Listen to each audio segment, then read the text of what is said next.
Boxing King Media in association with Box. We're delighted to have with me Steve Bunce. Steve, great to see you. Firstly, how are we? I'm good as gold. Sun's out.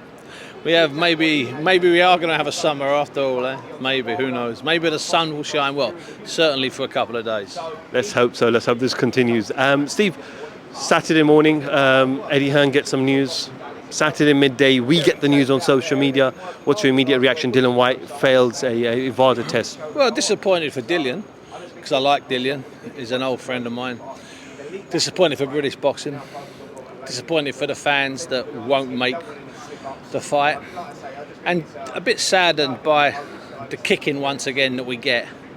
And we get that kicking far too often these days. You know, we put on 50 good shows and then one show's poor and there's a bad fight, or one man pulls out, or there's a drug failure, and suddenly the boxing business is in the gutter again. So this is a bit saddened for those people that thrive on things going wrong in boxing, and some of those people sadly are people from inside boxing. So upset for everybody involved. You know, I hope Dillian gets it clear.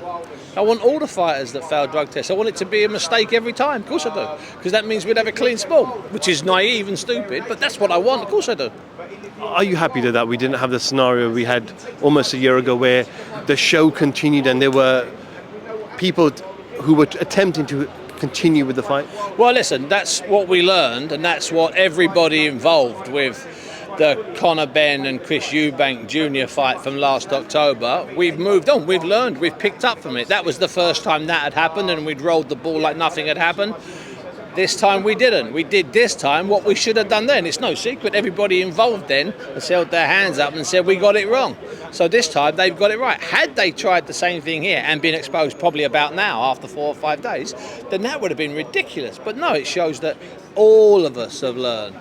I just wish we just, as I say, just everyone just pull back a little bit. You know, pull back a little bit.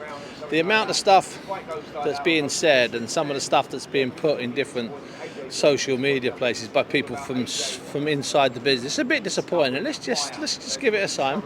You know, let's just let it pan out. And if Dillian Whyte is in trouble, Dillian Whyte's in trouble. If Dillian Whyte gets it clear, Dillian Whyte gets it clear. Everybody involved, in my opinion, with the show, from DAZN to everybody at Matchroom, and all the fighters involved, assuming none of them are pulled out, they've done the right thing. Eddie mentioned yesterday on TalkSport that Dillian Whyte was not a British boxing board licence holder. Does this complicate things, do you think, even further, especially after what we learned with Conor Benn? Yeah, I think it does complicate things slightly, and you know, in my opinion, and this is about 20 years ago, I created a room in my head, and it was a room where boxing promoters and the board of control and fighters could all go, and anything that was said in that room stayed in that room. It never left that room. Basically, it's a private conversation, and I find it really disappointing that the board of control have not sat down with all of the fighters we know in this country who fight as British fighters, fight in Britain, take their money from British taxpayers. It'd be really good if the board sat down with them and said, you know what, the licence doesn't come with anything.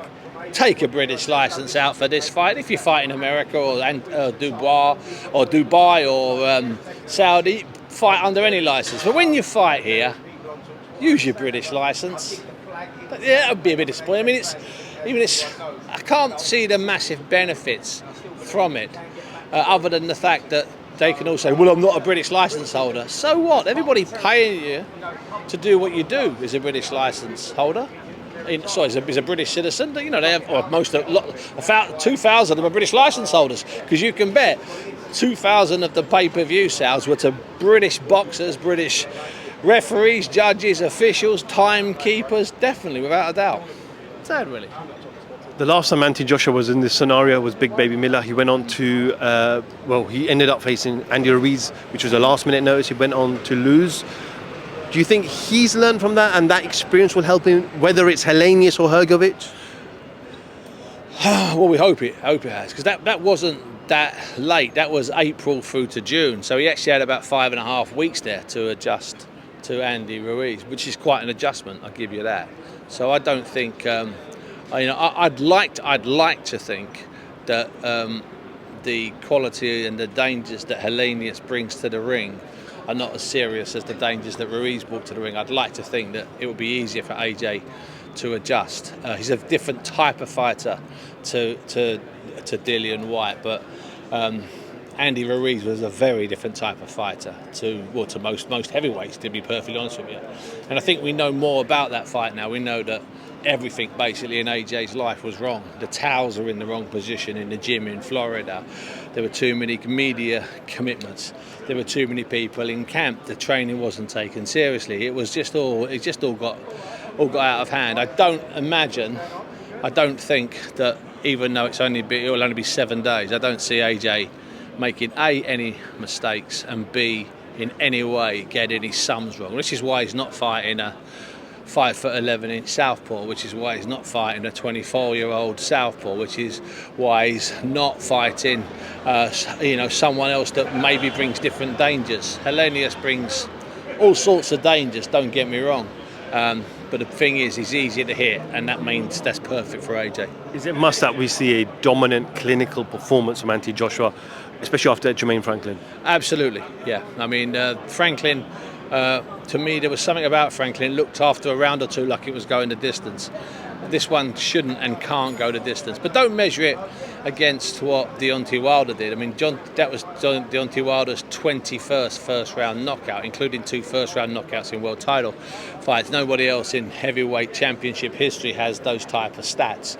So you can't say, well, he got knocked out in a round by Wilder. That doesn't prove anything. That just proves he's like 50% of the other men that Wilder's knocked out. They went down in the first round instead of in round 2, 3, 4, 5, 6 or 7. But AJ needs to be clinical. He needs to be nasty. He needs to be angry, and he's in his house. And I'm not sure how many people got the refund on their tickets, but let's assume none did. He's got 19,500 people in there who will be rooting for him and love him dearly, and he needs to give them what they want, which is about 4 or 5 rounds of bashing up the big Viking and then knocking him spark out in about round 5, and they'll all go home happy. The tubes will be running, and you'll be able to get in the pub for the last drink. Bosh, bingo, what more do you want? Just moving away from this, Steve, Tyson Fury takes on Francis Ngannou. I think we obviously know why they're doing it, and that's quite clear and quite evident.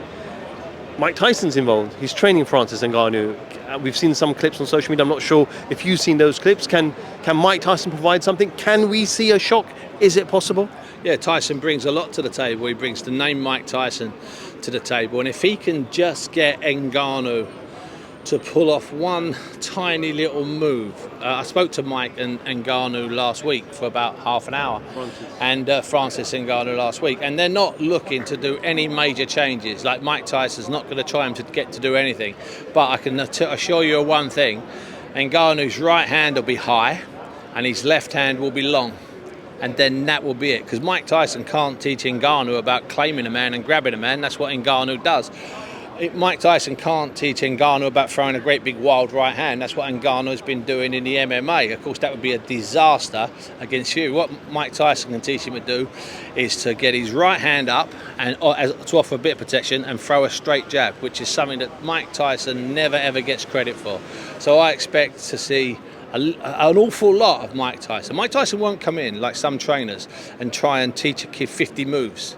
Because Ngannou needs to be taught the first move, a jab, the second move, a high right hand. After those two things, which almost every single misfit and crossover athlete has ignored, after those two things, we'll see how Ngannou goes. So Ngannou, I think, will stand up well, throw a good jab, and won't leave Tyson as much to hit. If Ngannou fights like Ngannou fights in the UFC business, he'll get knocked, spark out, hurt, and smashed to bits. Mike Tyson might just make him into a boxer. That's a great thought. That's hilarious. Steve, I appreciate your time. The press conference is about to start very soon, and we'll catch up with you very soon. Thank you. Good luck to Galway. Steve Bunce, Boxing King Media. Thank you very much.